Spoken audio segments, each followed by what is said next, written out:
పక్షంలో ఉన్నా కూడా రోడ్ ఎక్కాల్సి వచ్చిందంటే ఎంత బాధాకరంగా ఉందంటే, దాదాపు నెల నుంచి అక్రమ ఇసుక గురించి చెప్తానే ఉన్నాం, అరికట్టండి అరికట్టండి అని చెప్పి.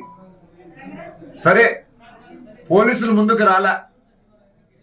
మా పిల్లోళ్ళు దాదాపు 10 మంది, వాళ్ళకై వాళ్ళు 5 గంటల వరకు మేల్కొని ఇసుక లారీలు పట్టింటే, ఆ ఇసుక లారీలు అప్పటికైనా పోలీసులకు ఫోన్ చేసి రండి అయ్యా కొన్ని కేసులు కడుతున్నామంటే, పోలీస్ స్టేషన్కి చేరినాక ఎవరైతే పట్టినారో ఇసుక లారీని వాళ్ళని కూర్చోబెట్టించి మీ పైనే కేసులు పెడతాం, రాజీ అవుతారంటేనే వదులుతాను, లేదంటే ఎప్పుడు పిలిచినా రావాలని చెప్పి తిరిగి ఎస్సీఐ మా వాళ్ళని బెదిరిస్తాడు. నేను ఈరోజు చెప్తున్నా గట్టిగా, మేము ప్రతిపక్షంలో ఉన్నప్పుడే లారీలు పోనీకుండా ధర్నాలు చేశాము, అక్రమ ఇసుక గురించి పోరాటం చేస్తానే ఉన్నాము.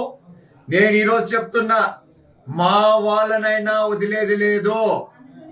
అక్రమంగా ఎవరైనా ఇసుక దోచుకోవాలని చూశారంటే మాత్రం ఖచ్చితంగా మీరు కానీ పోలీసులు కానీ ఎటువంటి చర్యలు తీసుకోలేదంటే మేమే ఇంకా రోడ్డుకు వస్తాం. మరి ఇవన్నీ జరిగితే ఈ సిఐకి ఏం బాధ నాకు అర్థం కావట్లా. దాదాపు ఒక 6-7 నెలల నుంచి కంటిన్యూస్ గా కంప్లైంట్స్ వస్తున్నాయి.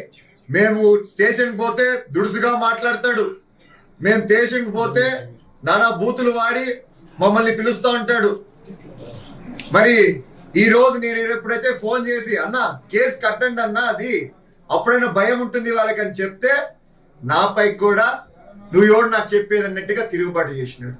మరి ఇప్పుడు నాకే అట్లుంటే, నాతోనే అట్లా మాట్లాడితే, ఒక ఎమ్మెల్యేగా నాకు రోద్దన్న రెస్పెక్ట్ ఉంటుంది కదా, మళ్ళీ నాతోనే అట్లా మాట్లాడితే ఇంక మళ్ళీ ఖచ్చితంగా మామూలు ప్రజలతో ఎలా మాట్లాడుతున్నారో ఒక్కసారి మీరందరూ ఆలోచించండి.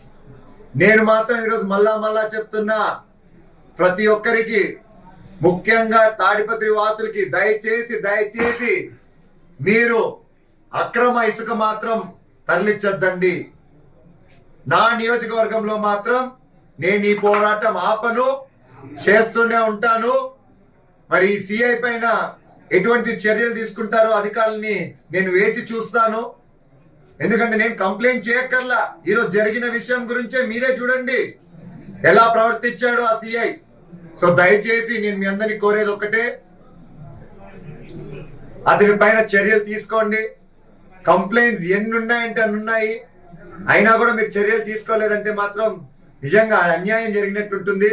ఇసుక మాఫియా మాత్రం మానాల్సిండేదే.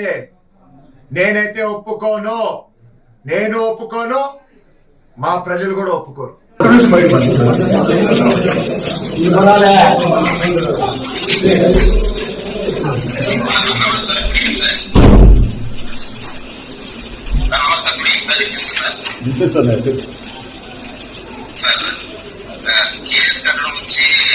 నాకు ఎక్స్ప్లెయిన్ నాకు వద్దాయా?